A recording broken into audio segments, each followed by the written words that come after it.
ఏంటంటే చదువుకుంటాడు కదా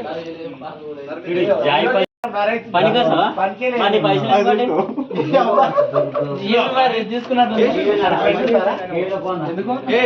నువ్వు మీ భార్య పని చేయదు చేసే రూపాయలు లేదు మాకు అదే చెప్పు సార్ చెప్పు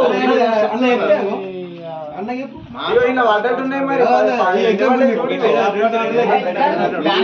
జాబ్ కార్డు తీసుకుందాం అమౌంట్ చెక్ చేద్దాం అమౌంట్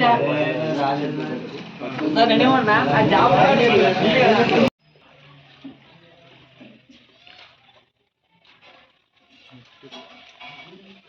అందరి మీద కేసు పెడుతున్నాడు కాబట్టి మేము ఇంత పూర్తి రిపోర్ట్ ఇస్తున్నాం దానికి తప్పేం లేదు మనంతా మాట్లాడదాం.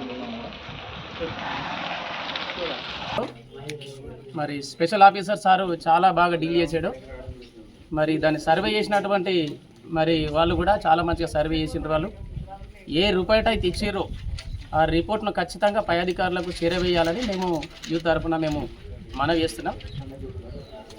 వాళ్ళ సర్వే చేసినటువంటి వాళ్ళను బెదిరింపులకు గురి చేసిన వారి ప్రలోభాలకు లొంగిన మేము మాత్రం పై అధికారుల దగ్గరికి వెళ్తాం. ఇందులో చేసినటువంటి ఆఫీసర్ చాలా బాగా దాన్ని డీల్ చేశాడు. కానీ ఏపీఓ సార్ మాత్రం ఖచ్చితమైనటువంటి సపోర్ట్ చేస్తున్నాడు ఫీల్డ్ అసిస్టెంట్కి.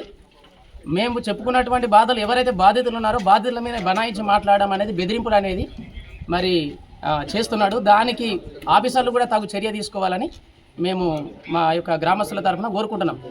అర్హులైన వాళ్ళకేమో అసలే డబ్బులు పడలేదు, చాలామందికి డబ్బులు పడని వాళ్ళు ఉన్నారు. తెలిసి తెలియక మాట్లాడరాక కూడా మీడియా ముందుకు వచ్చో ప్రజల ముందుకు వచ్చో మాట్లాడట్లేదు. మాట్లాడగలిగిన వారు ముందుకు వస్తేనేమో బెదిరింపుకు గురి చేస్తున్నారు. అంటే కొంతమందికి ఆయన హాజరు చేసిన కనుక కొంతమంది లీడర్ అనుకునేటోళ్ళు కావచ్చు, తనకు అనుకూలమైనటోళ్ళు కావచ్చు, తన పక్షాన ఉన్నటువంటి వాళ్ళకు కావచ్చు, ఆయన వేసుకున్నాడు కనుక వాళ్ళు వచ్చి ఎదురు మాట్లాడలేకపోతున్నారు. కాబట్టి బాధితులు